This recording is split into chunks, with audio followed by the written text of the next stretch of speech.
Hey everybody, how are you today? Welcome to Istanbul. Anybody from Istanbul? No, is that your, no, nobody? Really? Okay. So is that your first visit? May I see whose first visit this is to Istanbul? How nice, okay. So you will enjoy, I'm sure you will enjoy your time here. I moved from Ankara to Istanbul to live in Istanbul. It's an attractive city.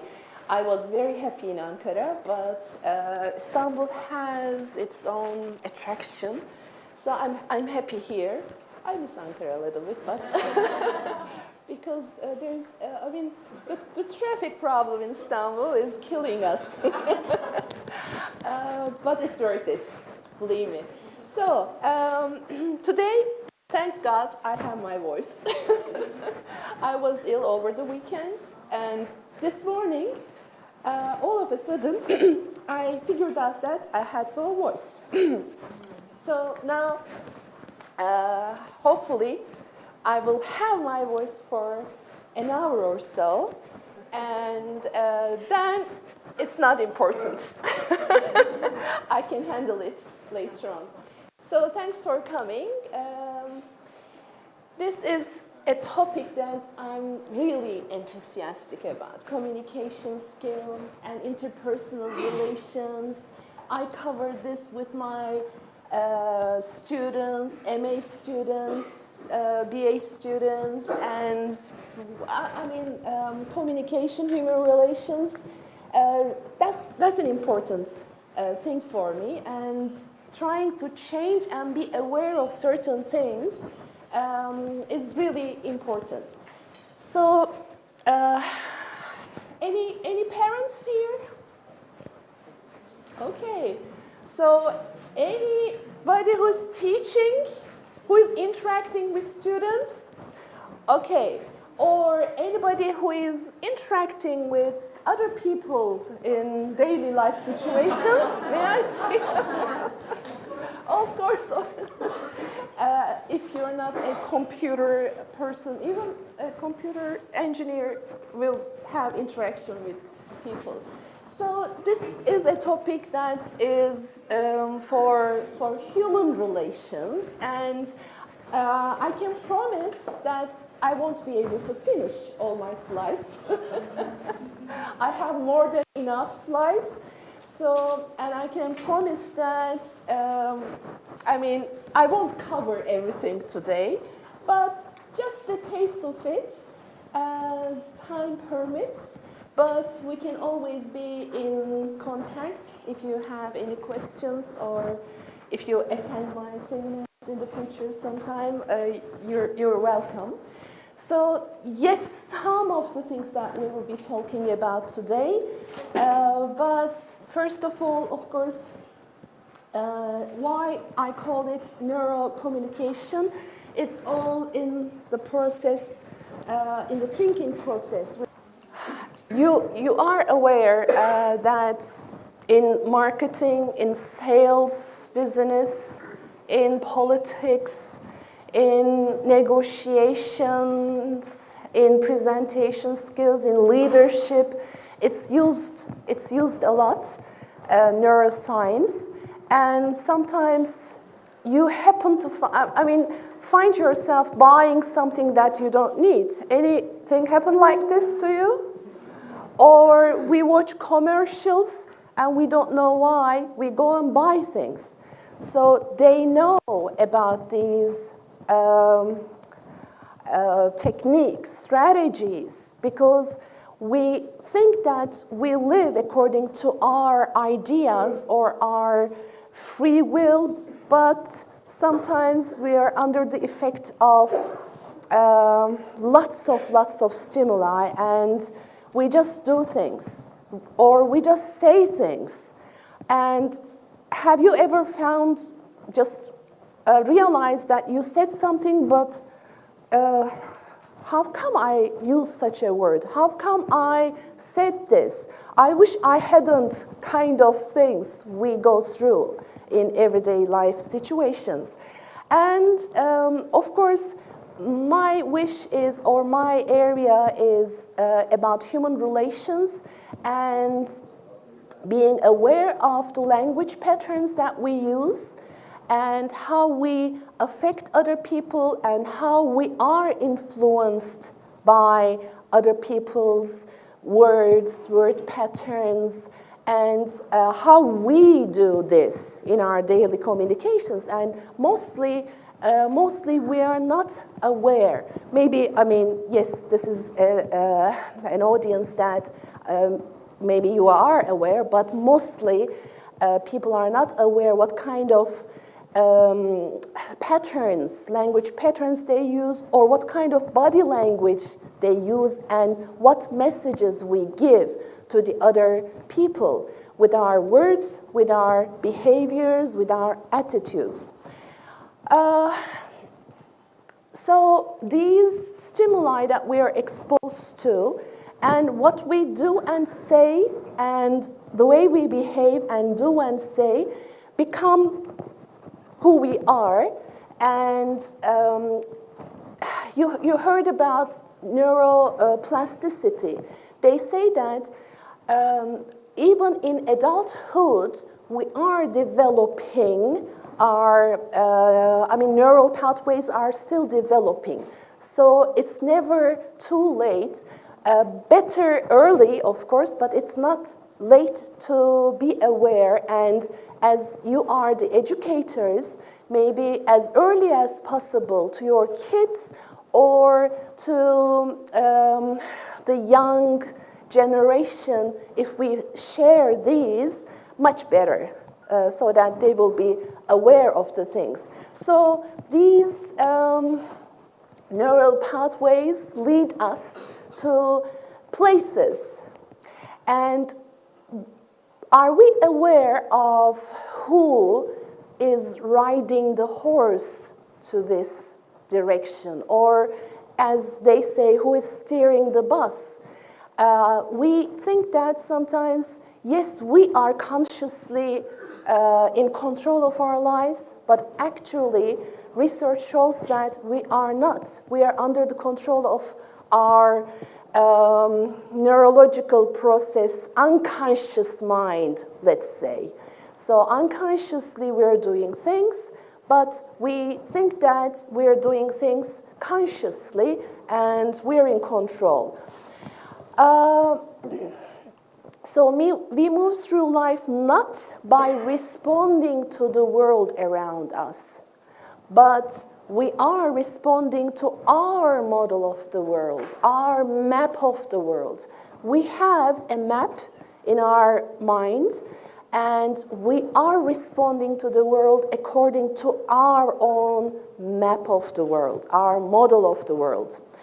And as you all know, the map is not the territory. It's just a representation of the territory. So how can we be aware of this territory? Or how can we be aware of this mind map that we have or the others have, so that we can reach everybody?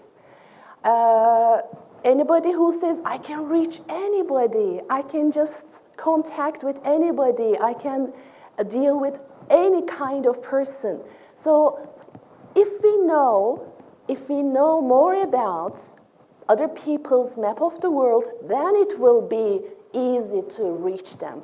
Or if we know about ourselves, our schemata, our map of the world, then we can do things in a different way.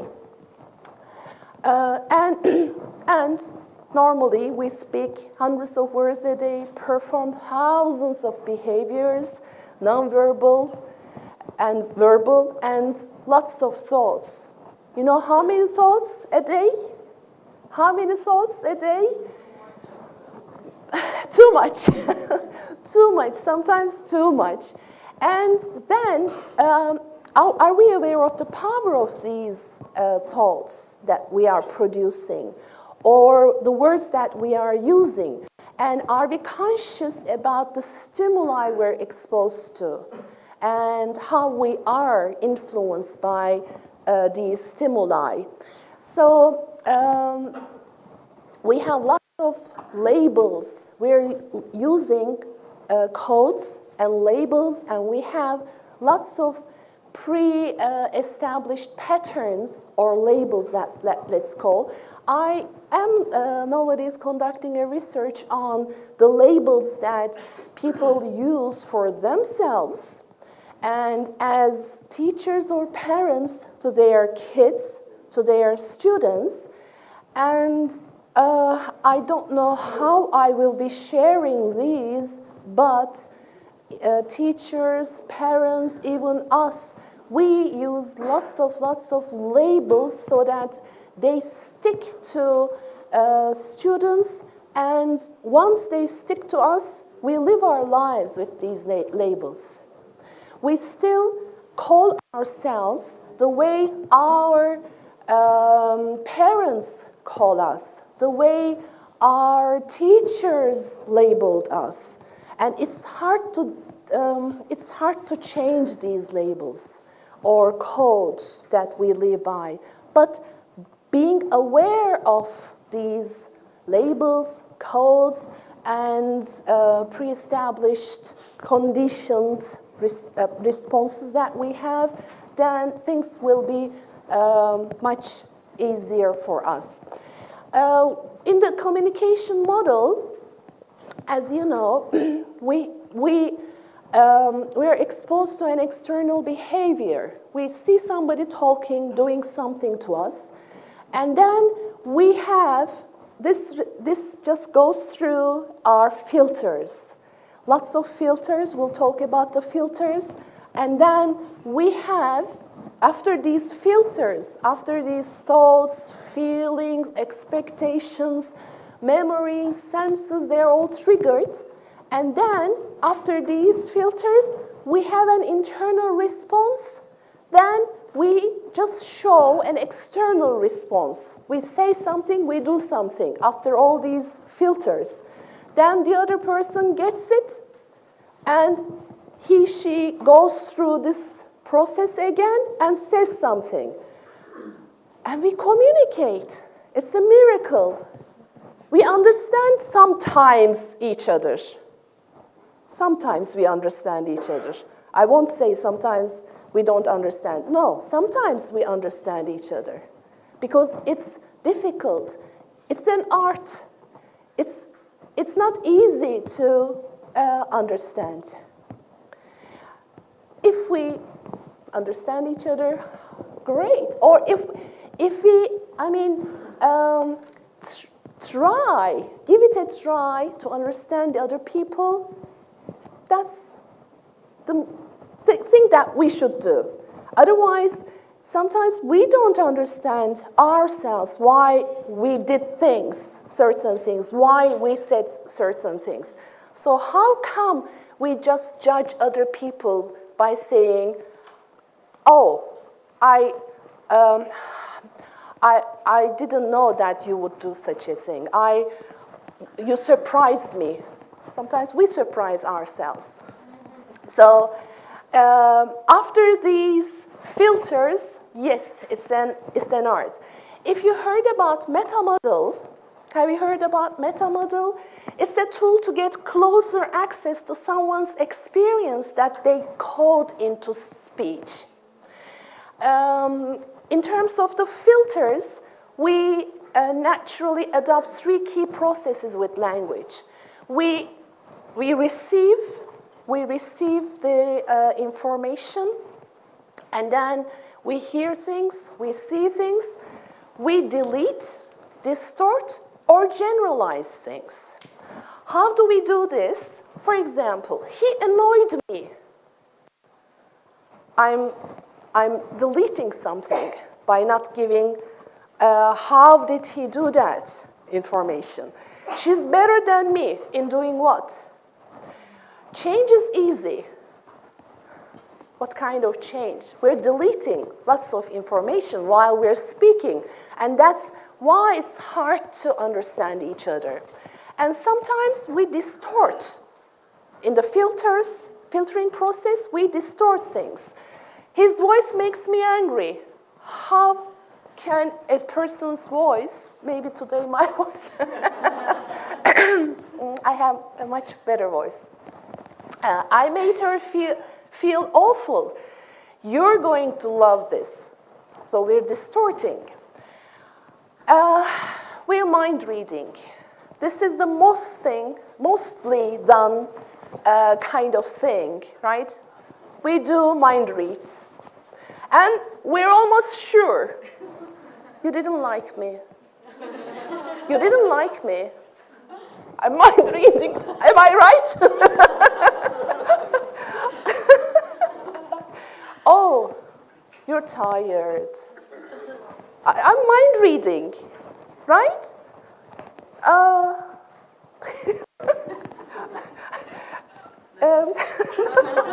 I don't want to do this, but we do a lot. We do a lot. So I know you don't like me. I know you're curious. Curious about what? I know you're sad. How do you know? How do we know? And we're communicating with this mind reading, and yes, we have miscommunication. No way out. We have, because we do this a lot. And cause and effect patterns, for example, people staring at me causes me anxiety. Or these are, again, distorted cause and effect relationships.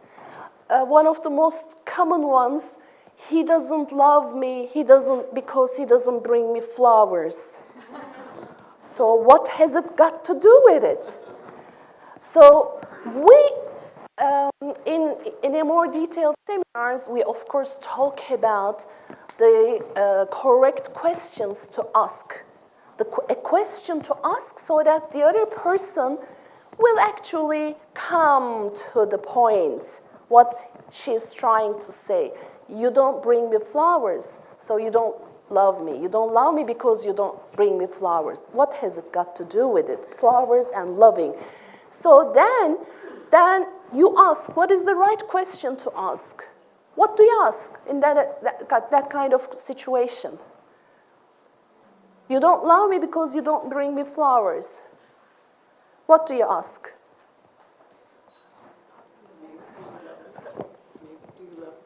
No.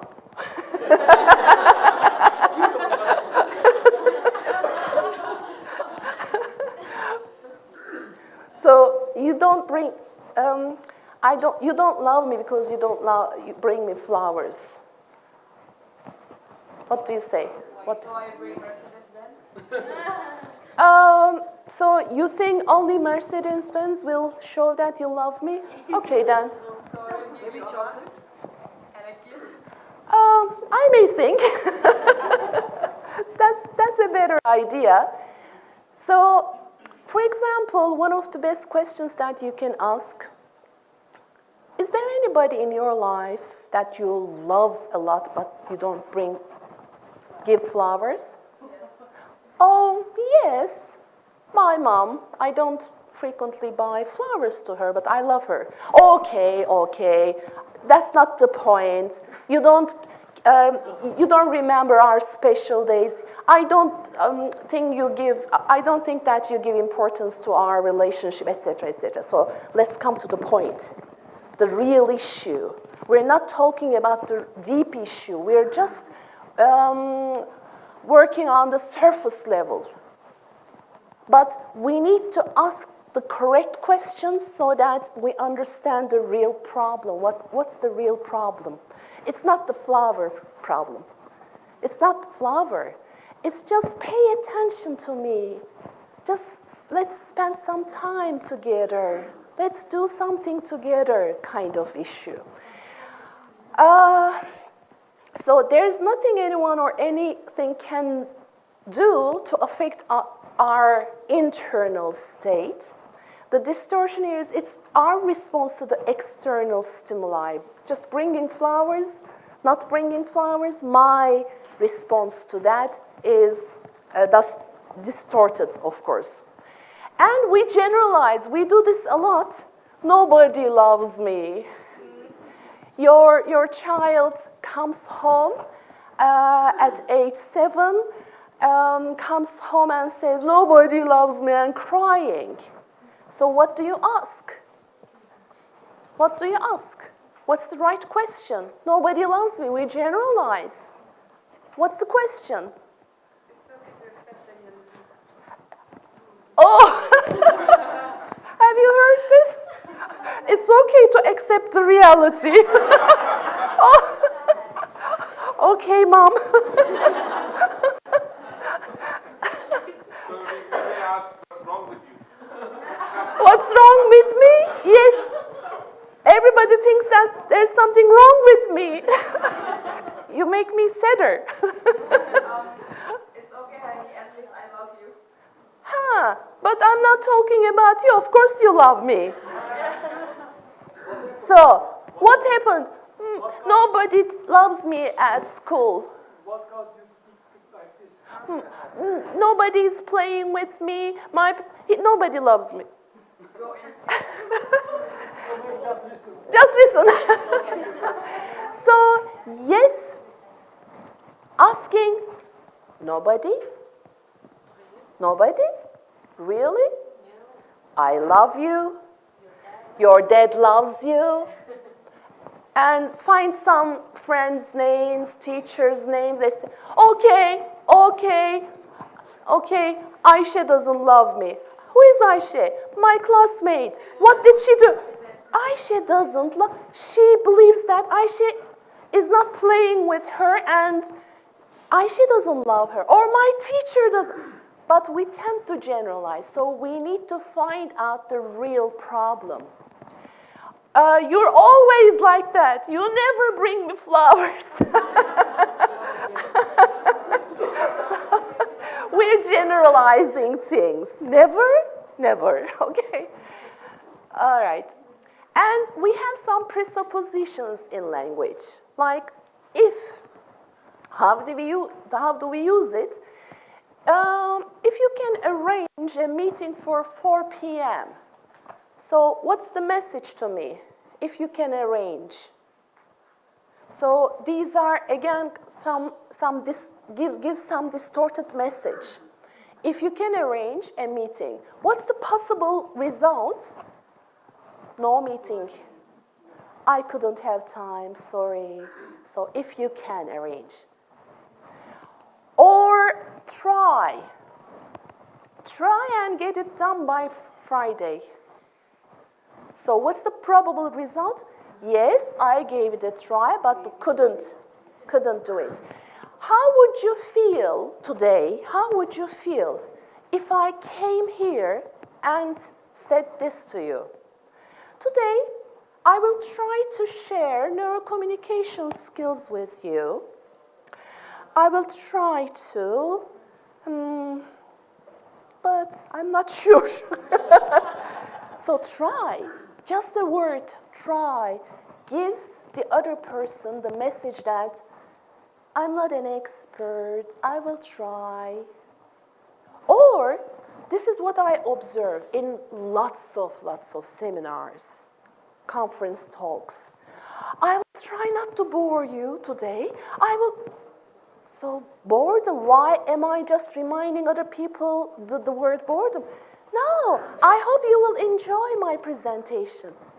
I hope we will have a nice time together. So why are we just emphasizing some, or time issue? As educators, for example, I never look at my time. I just put it on the table so that just, in Turkish we have çaktırmadan. So without you noticing, I have a look at and check time here. Otherwise, what message does this give to students? Even to you, even students. Checking time all the time, checking the time. So break time, So why am I doing this? So just let them be involved. Let your learners be involved in the talk. So unconsciously we're doing these. We're not aware of the words that we use in our language. How about but? I love you, but oh, no flowers.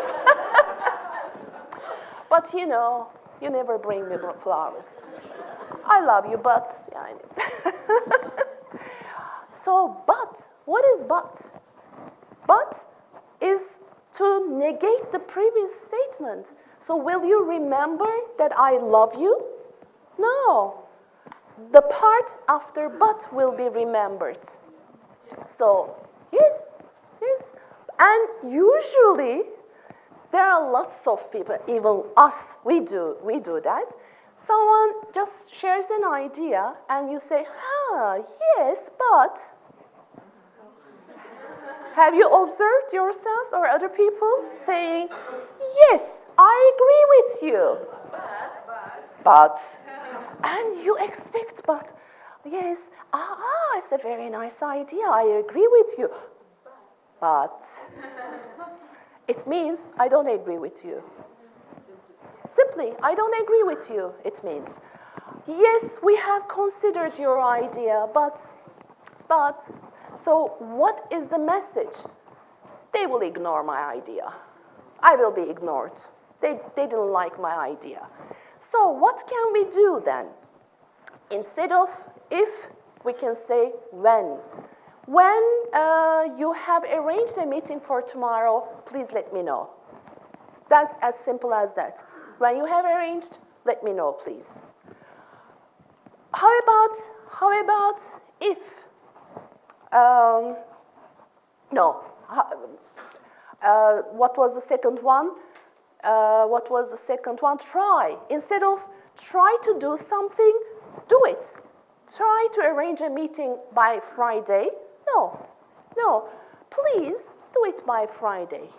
As simple as that. Be clear. As simple as that. How about but issue? I love you, and if you bring me flowers, I will love you more.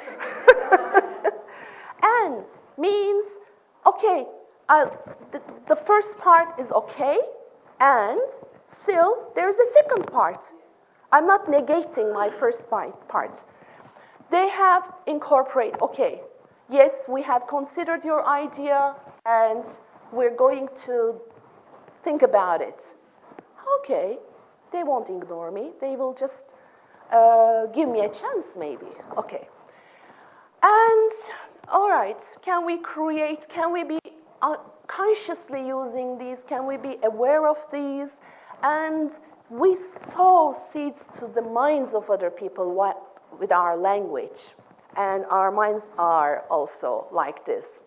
And there are advanced suggestion techniques in our daily life conversations, in our teaching, in our family relationships with friends. Indirect unconscious learning comes first. Then comes direct and verbal instruction. Indirect unconscious learning is more permanent than learning through direct verbal instruction and involves emotion, intentionality, direct experience. Then we gain insights from indirect unconscious learning. Knowing happens, then knowing, because I've experienced that indirectly. That allows for exploration of content further than educators presenting the knowledge, allowing for the generation of entirely new knowledge and ownership by the subject. Then comes verbal instruction.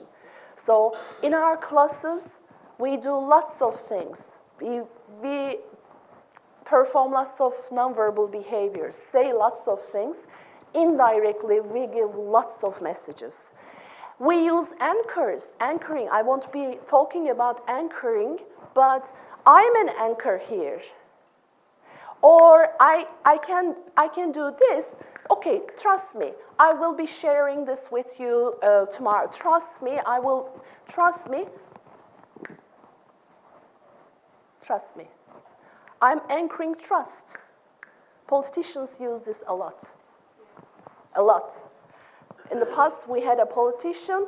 He would use a pencil, pointing the pencil, and hypnotizing. It's trance kind of language pattern to put people into trance and anchoring. And then I don't have to use the word because I anchored it. Or just bells ringing, they're an anchor. That's a conscious anchor, but we're unconsciously anchoring lots of things. Words, behaviors, feelings. So why not do these consciously? Be aware of what we are just putting in their unconscious minds. And in the Milton model, these things that we talked about are done on purpose to put other people into trance. We talked about generalizations, we talked about distortion. We should be careful about this to have better communication with people on a conscious level. But if this is done on purpose, it's done to put people into trance. This is how we are influenced by the commercials. Or this is how we are hypnotized. Commercials hypnotize us. We're in trance most of the time. Most of the time.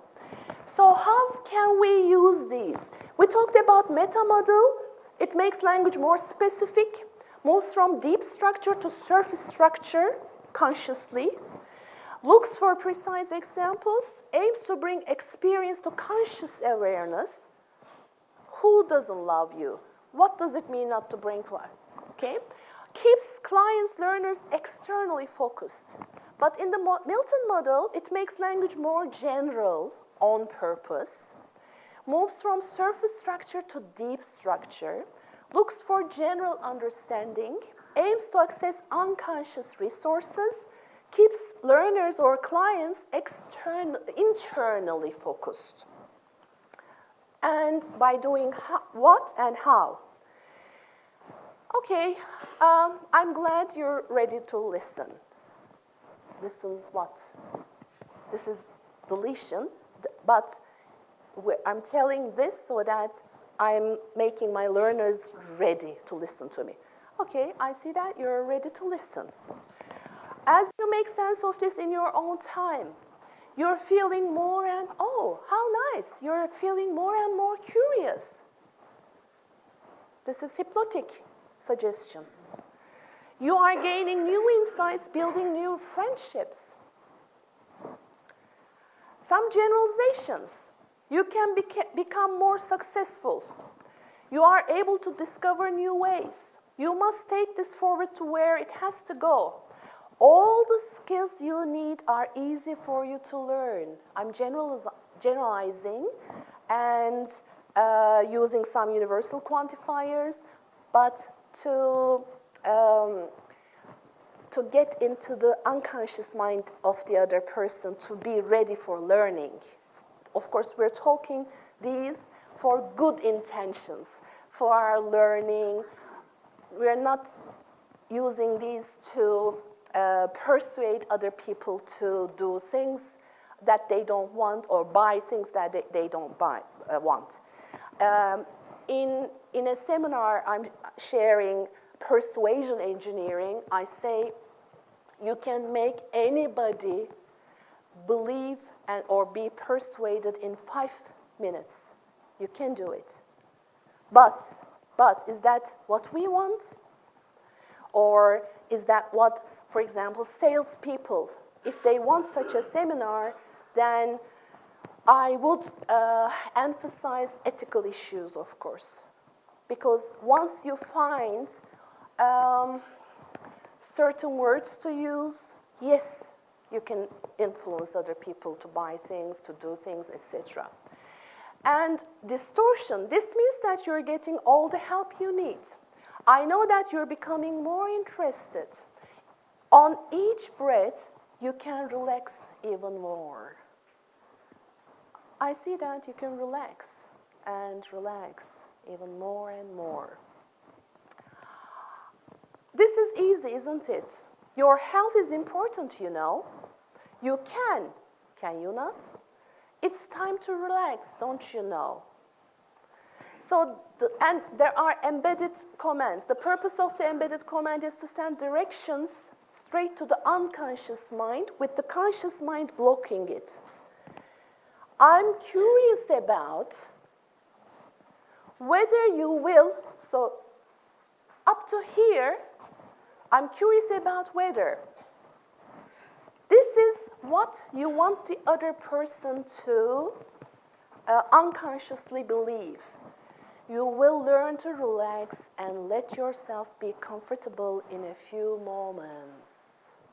So just embedding my hypnotic sentence to a normal sentence.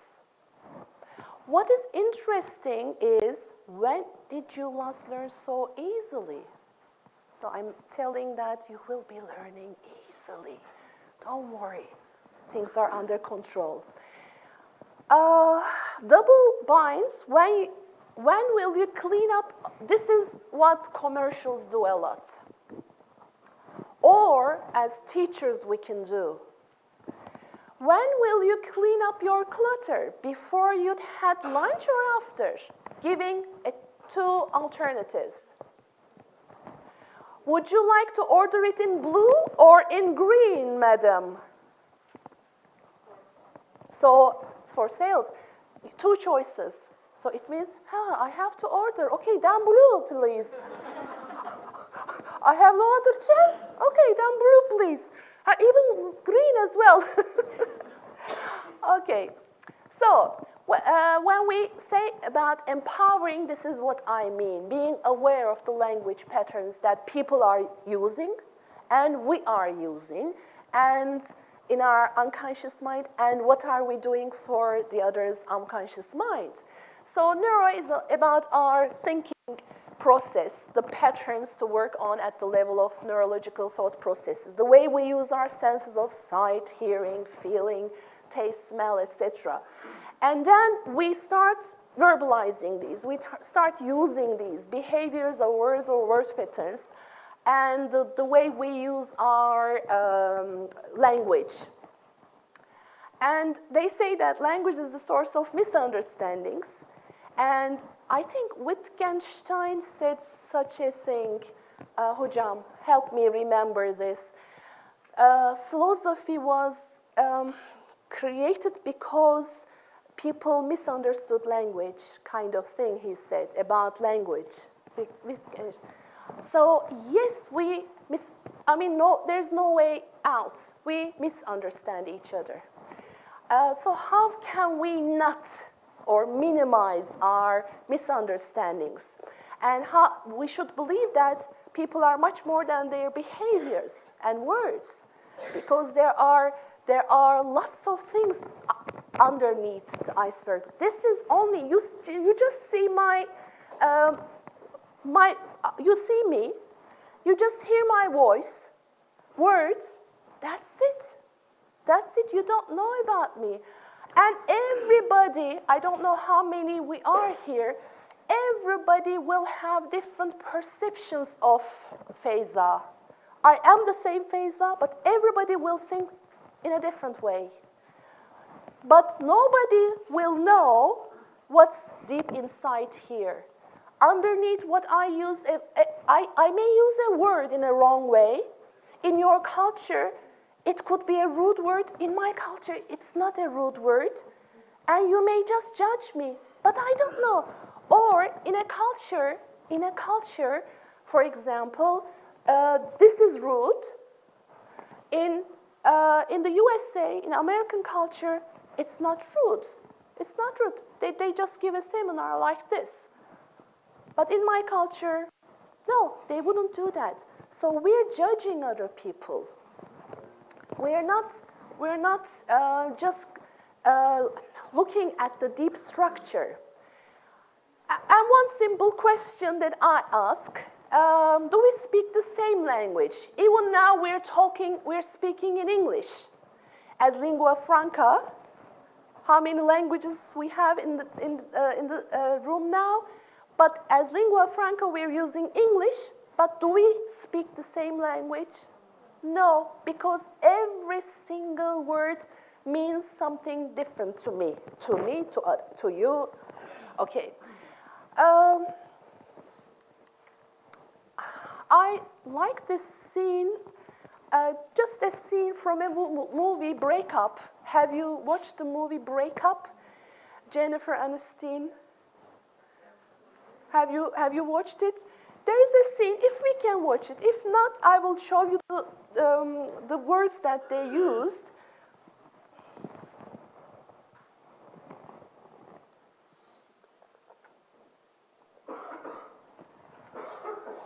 Or maybe later on you can watch it. Eğer olmuyorsa şart değil. Hiç şart değil.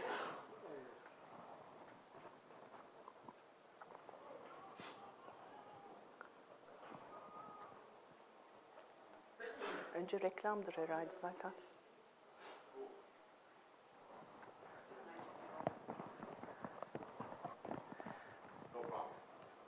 It would be nice to help me with the dishes.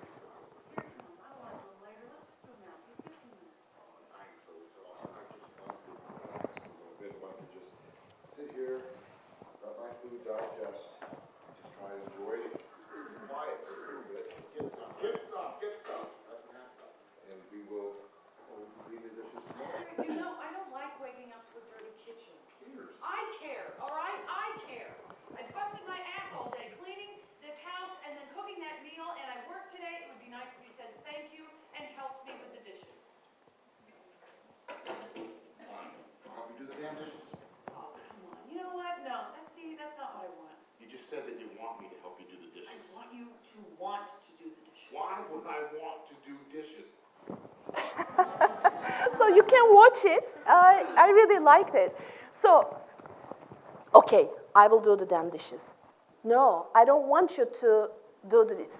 But you said you want me to do the dishes. No, I said, okay, I want you to do the dishes. And then, if you continue watching it, then she says something and he repeats it and she says, but I didn't mean that, but you said that. So they're talking in their native language, but they don't understand each other. And you just said that you want me to do the... Teşekkür ederim. And another good example of a movie is Lost in Translation. If you have watched it, Scarlett Johansson, Lost in Translation, they're speaking, a couple going to Japan, and in Japan, the guy just communicates, even if he doesn't know Japanese, he communicates with Japanese people, but he cannot communicate with his wife in their native language. It's a very nice movie.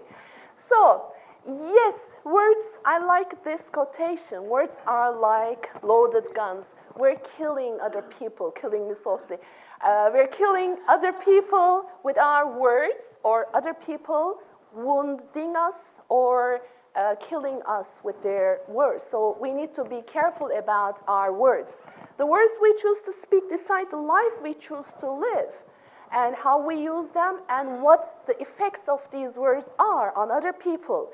And we program ourselves to do things, to be afraid of things. Even phobias are programming in the unconscious mind. We program ourselves to, it protects us from cats, from any phobias here?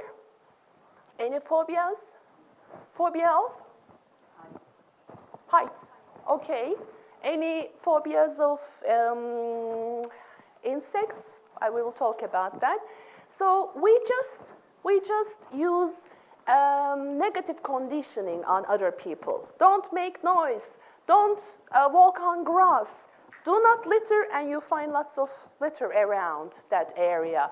And once upon a time, I'm glad we don't have this, but don't be a traffic monster. We had this on our roads. Don't be a traffic monster, and it created traffic monsters. And I believe that, and I fought for that a lot. I said, this is not creating the effect you want. This is creating monsters. Don't be a traffic monster. Why are you not emphasizing respectful, etc.? Okay, so we cannot condition other people in the negative. Just to prove this, now close your eyes. Close your eyes. I won't do anything. Just close your eyes, please. Now, don't think a red elephant. A red elephant, please. Don't think a red elephant. Please don't think a red elephant. Please open your eyes. This is a red elephant. Don't think, close your eyes. Don't think a red elephant. Don't think, so, did you not? So, in order not to think something, you have to think it first. So you cannot condition other people in the negative. Now I created the image of a red elephant in your minds. So don't fight, don't talk, don't forget your homework, don't do this, don't run, don't. So it emphasizes, suggesting this. Okay. All right, but you can say this. Attention. If you litter, you will be punished. And woman, man, doesn't matter. It says, kadın erkek fark etmez. So there is equality in our country. Okay, so you can always say things in the positive. All right? All right. Any phobias of snake? This is me in the past holding a snake. Okay, you can look, then you don't have any phobias. How about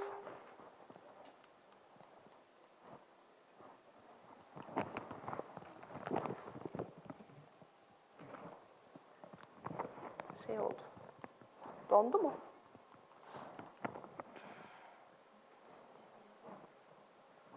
How about phobias of insects? Any insect phobia? Really? Okay. So I will just cure this in 1 minute. Are you ready? Actually, I can do that in 10 to half an hour, in 10 minutes not, but in 30 minutes I can.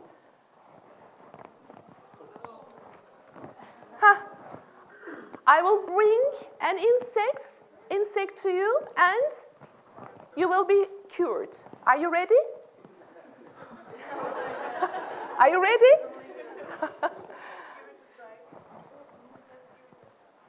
How about this?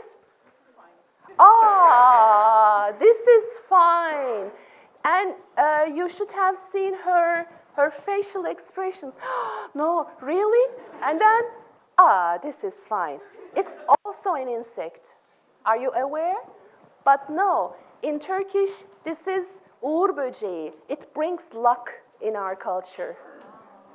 So it brings luck. And in my seminars, when I show this, even a person with an insect phobia says, but this is a ladybug, uğur böceği. It brings luck. But this is a bug. So this is how we were conditioned to be afraid of the insects, but not to be afraid of a certain insect. So this is all about our neurological patterns. All right, so I will just talk about map is not the territory. We talked about this. Every person's map is unique. We need to be more aware of this map. And for example, we're talking about, in your culture, this is a common fruit. In my culture, it's not a common one. And in hundreds of seminars with hundreds of participants, I ask them, okay, just imagine now you're eating papaya. That doesn't mean a thing to my participants. And I will ask this in the exam, I say, and they have no idea about papaya. But you have an idea about papaya. How about this? Now, imagine that you're eating this green plum. This is what we call generic in Turkey. So you're eating this. How do you feel? How does it taste? And I will ask this in the exam. Anybody who tried this? Okay, 1, 2, 3. What I'm talking about will only be meaningful for them. And the others will be looking at me. And I will, why aren't you listening to me? Why don't you understand me? Because it's not in my map. It's not in my schemata. It didn't activate anything, but it activated something there. Okay? So we are talking about the level of our learners sometimes. We are not reaching their schemata, unconscious mind, and map of the world. So we're expecting them to learn. Okay, if what one person can do, other people can learn to do. Mind and body affect each other. They form a system. If you are doing something and it's not working, do something else, they say. These are the presuppositions that to keep in mind so that we reach other people. So a person with the most flexibility will be the most successful person. We cannot not communicate. Every single second, I'm communicating something. Even if I don't speak, my body speaks. So this is the nonverbal part, but today we won't be talking about nonverbal issues. It's another huge topic. And we cannot change the world around us, but we can change the way we perceive our world. And perceptions are like this. For them, it's a horror movie. They're watching a horror movie. But for us, if you're hungry, it's not a horror movie. So let's be aware of other people's perceptions and our perceptions. They are different. So let's reach. What do you see here? White birds flying tonight or black birds flying in the daytime. So it's better to see both of them, to understand the other person, not fight, no black or no white birds. All right, so let's use our senses, 5 senses, to be accurate and to understand other people. But we need to do things. We need to take action. A ship in harbor is safe, but that's not what ships are built for. So we need to take action to understand other people. And this is a photograph that I've taken. I like my the photograph. The real voyage of discovery consists not in seeking new landscapes, but in having new eyes. So let's try a little bit to have a new perspective and enjoy our communication and human relations with other people. Thank you very much. Thank you. Biraz işte, if you have any questions. I have a question. Yes, please. Each of one are born with probably 100 billion neurons. So why we have different experience and different... Each of one, I think, born with 100 billions of neurons approximate. But how it create different in us as an individual difference regarding thinking, the impact and the intensity of the words and emotions. Is there any, I think the process behind is neurotransmitter, the role of dopamine and other. But how the difference create in our thinking, in the schema is same for monkey and key in each of us.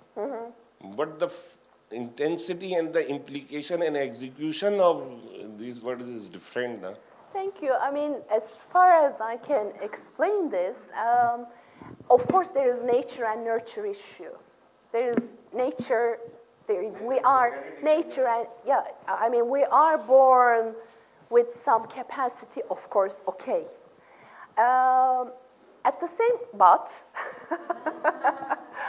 at the same time, the experiences that we are exposed to from the very moment that we were born, and even they say even before people are born, babies are born, we are exposed to lots of different experiences.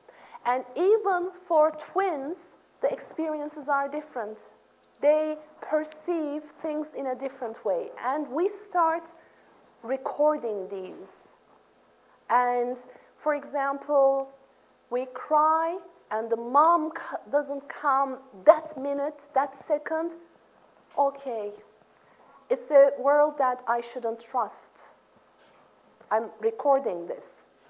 Or mom gives me a silk something and I touch it and then I believe that my mom is there and I'm in a safe environment and all of a sudden I'm a grown-up. I don't know why, but silk gives me a good feeling. So we're not aware. Or I see my mom crying and I go and I say, Mom, why are you crying? And then mom just turns her back and says, okay, I'm not crying, I was cutting onions. Oh, okay, women shouldn't show their emotions, feelings. So I'm recording all these. Or they tell me things, I drop something, but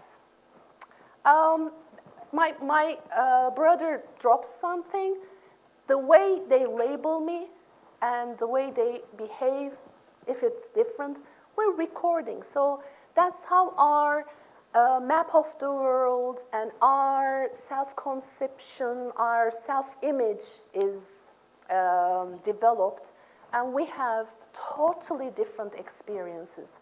And I also ask this in my seminars.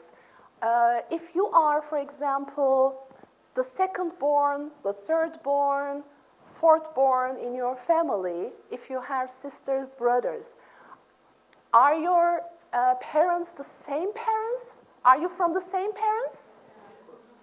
No, you're not. Because they were different for the first child.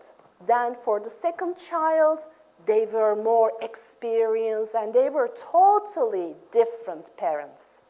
For the third, totally different. For the fourth, so we are even not born from the same parents. Yeah. Physically same parents, of course. Adler psychology is Yeah. Yeah, Adlerian psychology just even talks about the order of the birth. So we have, hocam, it's not an easy question, but I mean, we have all different kinds of experiences. Thank you very much. We have almost continuously change our neural network. Suppose you are my friend, but after a span of time, maybe a break has occurred, and then we revisit our relationship, then we make our friendship more stronger. So the neural network has been changed in our life throughout the life cycle. Throughout the life cycle, yes. Thank you for the contribution. Thank you. Fine.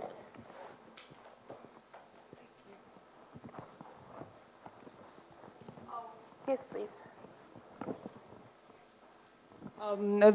Thank you very much. A very simple question. I have two questions. This is okay? May I have two questions? Yes, please.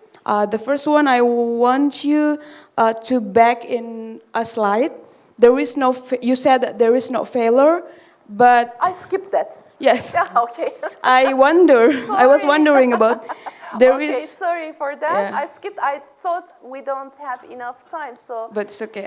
It is catching my eyes. okay. There's no failure. Yeah, only feedback. It's important for me. Yeah, thanks Yes, for it's reminding also my concern. The second one, I want to know that. I was wondering about your opinion or your perspective about something like, if you find someone that have a perspective to speak straightforward to the point, or to speak blah blah blah, or have a chit chat first, something like that. What would you prefer? To speak straightforward to the point, or talk much first and then go to the point? That is. Thank you very much. Thank you very much. Maybe we can talk about this, and then I can go back to that slide.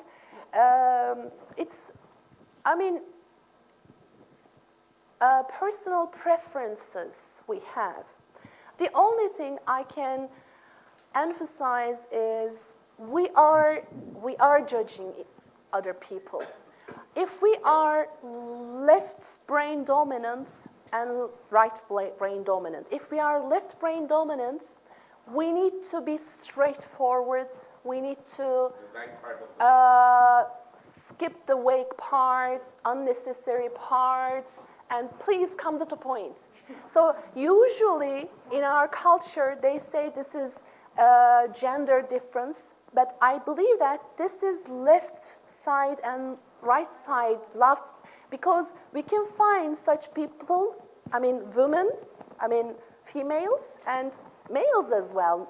But maybe more males are left side dominant. That's why they say, okay, you start, for example, I'm a right side dominant person, right brain dominant, and I start talking about details to my boyfriend, brother, etc. I start, you know what happened? Okay, come to the point. How can I help you? Let me explain first. No, how can I help you? Come to the point. So this is a personal difference. First of all, we shouldn't judge other people. We are ignoring the fact that we are all different. Maybe kindly you can ask, okay, I see that's a problem for you, that caused you a problem, and could you please, not but, okay, but tell me how I can help you, means I don't care about what you have gone through. You have gone through lots of things, but tell me, how can I help you? All right? But my intention, or I want the other person to listen to me. Maybe I'm not seeking help. I'm not asking for a solution. I want the other person to listen. So this is what we don't understand. We have different meta programs. I didn't talk about meta programs. We programmed ourselves in a different way. We are different, and at the same time we're trying to find similarities. But in order to find the similarities, we should accept that we are different. We are unique. We have lots of things underneath that tip of the iceberg. So why not give it a try to understand the other person? Ask the correct questions. Ask some questions to go deep inside. There is no failure, only feedback. Yes, I skipped it. I will show you this to you. Have you ever used, do you use these? What do you call these? Post-it? Sticky notes. Okay. So this is a result of a failure. Did you know this? Now, there is no failure, only feedback. Someone tried to find a very strong glue, tried hard, and found something that would stick, but not strong. It's all in the way that we look at life. If we're flexible, this person could have thrown this kind of sticking kind of glue by saying, it's a failure, I couldn't find a strong glue. But he had different eyes. He had different way of looking at life, flexible. Oh, I found something. It sticks again. What can I do with this? And then this was created. And in education, I ask my learners, at all ages and teachers, lots of questions related to exams, for example. Exam, what's an exam? Word association kind of game I have with them, and they write the associations of exams, for example. And I have never found a positive adjective or word related to exams in my culture. Because this is nervousness, this is stress, this is exam, stress.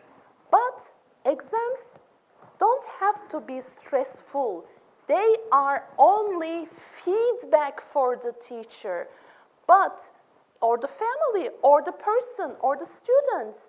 But we use exams, homeworks, etc. as punishment. So there's no failure. If I have a look at my students who came to my class with an average of 40 out of 100, and at the end of the semester, if he is 65, this is success for me. But another student was 70 and now he is 90. Oh, more successful than this one. No, the other one is also successful, because from 42 going up to 65 in English exam is really success. But we're not seeing things like this. We see that we just say, this is failure. No, we have to see things in a different way. This is only feedback. That's it, as simple as that.